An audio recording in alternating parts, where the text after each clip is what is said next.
जो लाइफ है यहाँ पे स्लो पेस लाइफ है। 5:30-6 बजे जो है वो आपको कोई ज़्यादा गहमा गहमी नज़र नहीं आती रोड।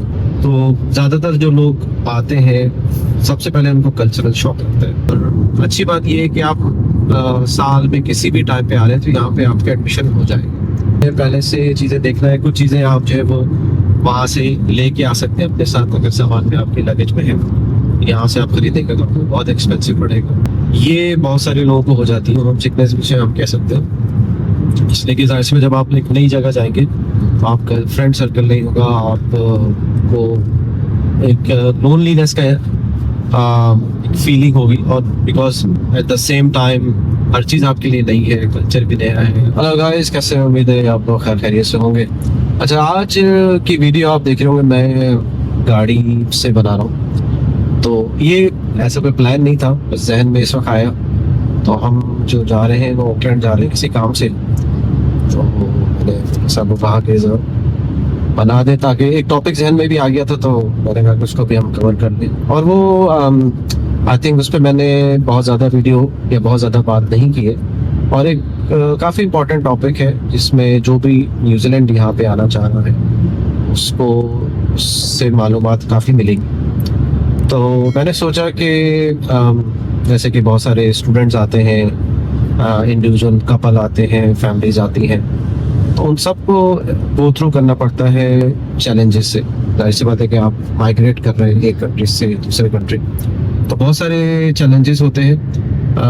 और मैंने कहा कि ये अगर पहले से आपको पता हो तो आप अच्छे अंदाज से बेहतर तरीके से उसके लिए मेंटली प्रिपेयर भी हो सकते हैं, प्लान भी कर सकते हैं। तो उसमें हम वन बाय वन जो है वो स्टार्ट करते हैं। जो सबसे पहला जो मुझे जहन में आ रहा है वो है कल्चर चेंज। बिकॉज जैसे कि ज़्यादातर लोग इंडिया, पाकिस्तान, बिग कंट्री या बिग सिटी से आ रहे हैं। Big country in sense of population. तो न्यूजीलैंड की आपको पता है पॉपुलेशन हार्डली 5.6 मिलियन है। तो वैसे ही जो है वो इतनी कम पॉपुलेशन है। और दूसरी बात ये कि जो लाइफ है यहाँ पे स्लो पेस लाइफ है। 5:30-6 बजे जो है वो आपको कोई ज़्यादा गहमा गहमी नज़र नहीं आती रोड पे। लोग जल्दी सोने के लिए चले जाते हैं, अर्ली मॉर्निंग उठ जाते हैं। तो अगर आप किसी बड़े सिटी से आ रहे हैं जैसे कराची है, लाहौर है, मुंबई है, दिल्ली है, तो आपको एक कल्चरल शॉक लगेगा यहाँ पे कि अरे हम कहाँ आ गए, यहाँ तो लोग ही नहीं है। अभी भी आप देख रहे होंगे, ये समझ लें कि हाईवे है और हाईवे पे ट्रैफिक बहुत ज़्यादा नहीं है और वीकेंड है। तो ये एवरेज ट्रैफिक है हाईवे के ऊपर यहाँ, ठीक है। रोडों पे भी ऐसे ही है वीकेंड के ऊपर। समटाइम तो आपको ऐसा लगेगा कि आज की छुट्टी वगैरह है। तो ज़्यादातर जो लोग आते हैं सबसे पहले उनको कल्चरल शॉक लगता है। तो उसके लिए अगर आप मेंटली प्रिपेयर होके आएंगे तो आप जो है वो ज़्यादा जल्दी उसके अंदर एडजस्ट हो सकते हैं एनवायरनमेंट के अंदर। सेकंड जो है वो कल्चर से मिलता जुलता है फूड का। जैसे कि पाकिस्तान, इंडिया के अंदर तो रेस्टोरेंट्स हैं, शॉप्स हैं, खाना पीना ज़बरदस्त किस्म का है। यहाँ पे आपको वो चीज़ें नहीं मिलेंगी। ऑकलैंड में तो फिर भी मिल जाएंगी, लेकिन टाइमिंग है उसकी है। जैसे कि इंडिया पाकिस्तान में तो रात 12 बजे 2 बजे भी जो है वो आपको खाना मिल जाएगा, कोई प्रॉब्लम नहीं होगी आपको। लेकिन यहाँ पे जो है वो वर्किंग डेज के अंदर जो है 8 बजे के बाद आपको बहुत मुश्किल से मिलेगा कोई रेस्टोरेंट वगैरह पर। हाँ, वीकेंड पे जो है वो खुले रहते हैं 10-11 बजे, थोड़ा लेट भी। लेकिन वर्किंग डेज में जो है वो 7-8 ओ क्लॉक आई थिंक मैक्सिमम। तो अगर आपने जो है वो कुछ खाने पीने का इंतजाम करना है बाहर से तो उससे पहले कर सकते हैं। ग्रोसरी जो है वो खुली रहती है, जो बड़ी यहाँ पे ग्रोसरी है, पैकेट से है, न्यू वर्ल्ड, वो 10 बजे तक खुला रहता है। और शॉपिंग सेंटर भी बहुत बड़े नहीं है, वो भी आपको लगेगा यहाँ पे तो इतने बड़े शॉपिंग सेंटर्स नहीं है, उनकी भी टाइमिंग लिमिटेड ही है। तो ये इसका ध्यान में आप रखिएगा। दूसरा वेदर, अगर आप ठंडे इलाके से नहीं आ रहे तो वेदर जो है वो भी आपको उसमें एडजस्ट होने में टाइम लगेगा। वैसे तो यहाँ पे 4 वेदर होते हैं, ऑटम, स्प्रिंग, समर, विंटर। लेकिन वेदर जो है वो बहुत जल्दी चेंज हो जाता है उसे। ये भी बड़ा मशहूर है, कहते हैं कि आप एक दिन में 4 वेदर देख लेते हैं उसे। यानी कि एकदम बारिश होगी, इतनी ठंड हो जाएगी कि आपको जैकेट की जरूरत पड़ जाएगी। फिर उसके बाद जो सूरज निकलेगा तो सूरज में तपिश, यानी कि गर्माई बहुत ज़्यादा।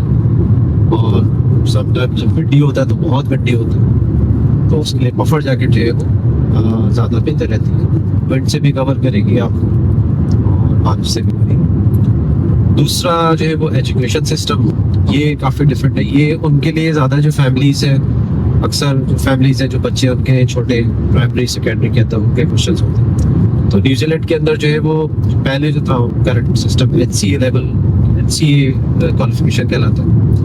और अच्छी बात ये है कि आप साल में किसी भी टाइम पे आ रहे हैं तो यहाँ पे आपका एडमिशन हो जाएगा। पाकिस्तान की तरह नहीं है कि एक पर्टिकुलर मंथ के अंदर ही वो एडमिशन लेते हैं। एडमिशन के लिए वो आपको टेस्ट वगैरह की जरूरत नहीं होगी, आप स्ट्रेट अवे जो जो भी एज होगी और उसके हिसाब से वो फिक्स्ड क्लास में चला जाएगा, टेस्ट वगैरह नहीं होगा। अच्छा, दूसरा फाइनेंस के हवाले से कि जाहिर सी बात है कि वो भी आपको पहले से प्रिपेयर होकर आना पड़ेगा।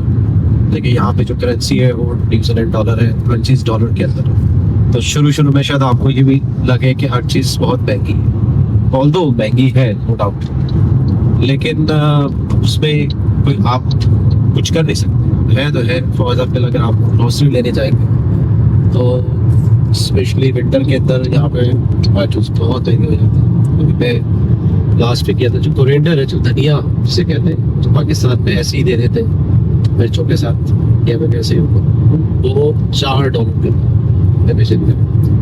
तो ये चीज़ें हैं, मतलब महंगाई भी है, बट उसको भी आपने पहले से चीज़ें देखना है। कुछ चीज़ें आप जो है वो वहाँ से लेके आ सकते हैं अपने साथ, अगर सामान में आपके लगेज में है। यहाँ से आप खरीदेंगे तो आपको बहुत एक्सपेंसिव पड़ेगा। क्लोथिंग जाहिर सी बात है कि अगर आप ट्रेडिशनल क्लोथिंग चाह रहे हैं तो यहाँ पे बहुत लिमिटेड ऑप्शन है उसके लिए, बेहतर ही कि वहाँ से ही लेके। तो हमने एजुकेशन कवर कर लिया, हमने फूड कवर कर लिया, वेदर कर लिया। अच्छा, एक और जो चीज़ है कल्चर से ही मिलती जुलती है, लोनलीनेस। ये बहुत सारे लोगों को हो जाती है, होम सिकनेस भी हम कह सकते हैं। इसलिए कि जाहिर सी जब आप एक नई जगह जाएंगे तो आपका फ्रेंड सर्कल नहीं होगा, आपको एक लोनलीनेस का एक फीलिंग होगी। और because at the same time हर चीज़ आपके लिए नई है, कल्चर भी नया है, जगह भी नई है, ट्रांसपोर्टेशन का भी इशू होगा आपको शुरू में। बट ये सब चीज़ें जो है वो सॉल्व हो जाती हैं, ट्रांजिशन फेज का एक हिस्सा है।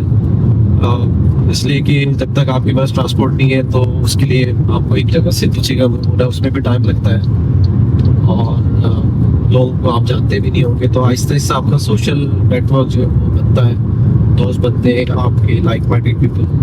अगर आप पढ़ाई के लिए आ रहे हैं तो यूनिवर्सिटी के अंदर आपके फ्रेंड्स बनते हैं, या अगर आप किसी पर्टिकुलर कम्युनिटी से ताल्लुक़ रखते हैं तो उसमें भी है वो व्हाट्सएप ग्रुप आप अगर पहले से ज्वाइन करें तो बहुत अच्छा है। ऐसे हैं बहुत सारे ग्रुप और काफ़ी लोग मुझसे कॉन्टेक्ट करते हैं तो मैं उनको पहले से कनेक्ट कर देता हूँ अगर वो यहाँ पे आ रहे होते हैं पाकिस्तान से। इंडिया का तो मुझे नहीं पता, हाँ पाकिस्तान के जो ग्रुप है उसमें मैं उनको कनेक्ट कर देता हूँ। तो काफ़ी जॉब के हवाले से या जो भी सेटलमेंट वगैरह है उसमें आसानी हो जाती है। तो ये मेरे ध्यान में आया कि मैंने कहा कि इस पर वीडियो बनाएं, और अगर मैं कुछ चीज़ छोड़ गया हूँ या मैंने डिस्कस नहीं की है तो आप कमेंट सेक्शन में लिख सकते हैं, तो उसमें भी हम बात कर सकते हैं, और वीडियो बन सकती है फर्दर डिटेल में।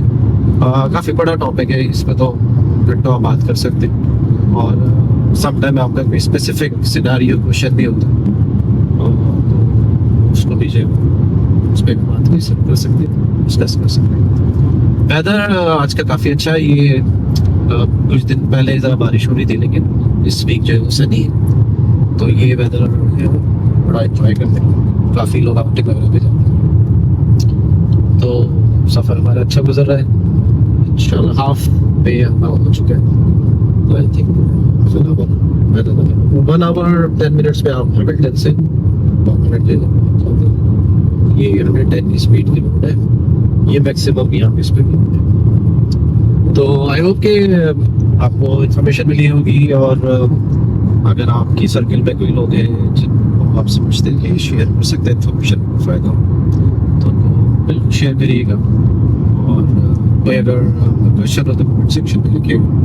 और आखिर में वही बात कि सब्सक्राइब नहीं किया चैनल तो ताकि मेरी आने वाली वीडियो आप देख सकें। तो चले भी इंशाल्लाह मुलाकात होती है नेक्स्ट वीडियो में।